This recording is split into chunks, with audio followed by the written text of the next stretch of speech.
अपने बयानों की वजह से सुर्खियों में रहने वाले सुबह सपा अध्यक्ष ओपी राजभर एक बार फिर चर्चा का विषय बने हुए हैं। कभी वो लोगों के बीच मंत्री पद का रौब दिखाते तो कभी प्रशासन को ही धमका देते, कहते समझ जाओ आपके लिए इशारा ही काफी है। मानो मंत्री बनने के बाद उनके तेवर ऐसे बदले कि उनके आगे पीएम और सीएम का पद भी कुछ नहीं है। जी हाँ, आपको सुनने में थोड़ा अजीब जरूर लगेगा, लेकिन सोशल मीडिया पर वायरल हो रही 1 मिनट की वीडियो क्लिप से यकीन हो जाएगा कि मंत्री पद और घोसी से बेटे को लोकसभा चुनाव का टिकट मिलने के बाद इनके तेवर 7वें आसमान पर हैं।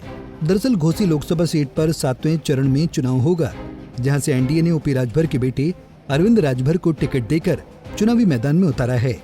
ओपी राजभर अपने बेटे को जीत दिलाने के लिए बिना थके प्रचार कर रहे हैं। वो ये कहते हैं कि मैं कमल पर नहीं, अपनी छड़ी पर चुनाव लड़ रहा हूँ। आप खुद सुनिए कि कैसे ओपी राजभर एनडीए का हिस्सा होने के बाद भी अपनी पार्टी के नाम पर ही वोट मांग रहे हैं। मैं आपको बता दूं, मुझे वो दिन याद आता है जब मेरी माँ की बेबानी पड़ी हुई थी, मैं रो रहा था और पहला फोन आया, देश के प्रधानमंत्री माननीय नरेंद्र मोदी जी का पहला फोन आया और उन्हें सांत्वना दिया कि ओम प्रकाश राजभर, मेरी भी माँ दुनिया में नहीं है, तेरी भी माँ चली गई। ईश्वर को अपने जगह स्थान दे और आप सेनापति हो, सेनापति धैर्य रखो, इनको तो कुछ होता था।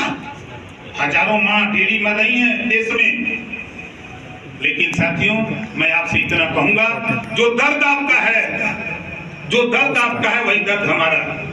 हम भी बहुत गरीब परिवार से उठे। आप सोचते होंगे कि हम मंत्री हो गए हैं तो बहुत बड़े मंत्री नहीं हैं। हाँ ठीक है, बाबा साहब डॉक्टर अम्बेडकर जी ने कहा है कि political power is the master की, तो उस पॉलिटिकल पावर को लेने के लिए हम भाजपा से समझौता किए। हम भारतीय जनता पार्टी के कमल फूल पर नहीं चुनाव लड़ते, हम चुनाव लड़ रहे हैं जो पिछली बार आप लोगों ने किस पे वोट दिया था। जोर से बोलिए, आवाज नहीं आ रही। वह तो निशान है, दूसरा कुछ नहीं है। खैर, ओम प्रकाश राजभर का ये पहला बयान नहीं है जो यूपी की राजनीति में चर्चा का विषय बना हुआ है। इससे पहले भी ऐसे कई बयान सोशल मीडिया पर वायरल हुए हैं जो उनके बड़बोले या तीखे बयान को बताते हैं। बहरहाल देखने वाली बात यह है कि क्या इसका असर घोसी चुनाव में पड़ेगा या फिर ऐसे ही बयानबाजी कर वो जनता का वोट अपने पाले में कर लेंगे। पंजाब केसरी टीवी के लिए मऊ से जाहिद इमाम की रिपोर्ट। हमसे जुड़े रहने के लिए हमारे YouTube चैनल को सब्सक्राइब करें और नई वीडियो की नोटिफिकेशन के लिए बेल आइकॉन को दबाएं।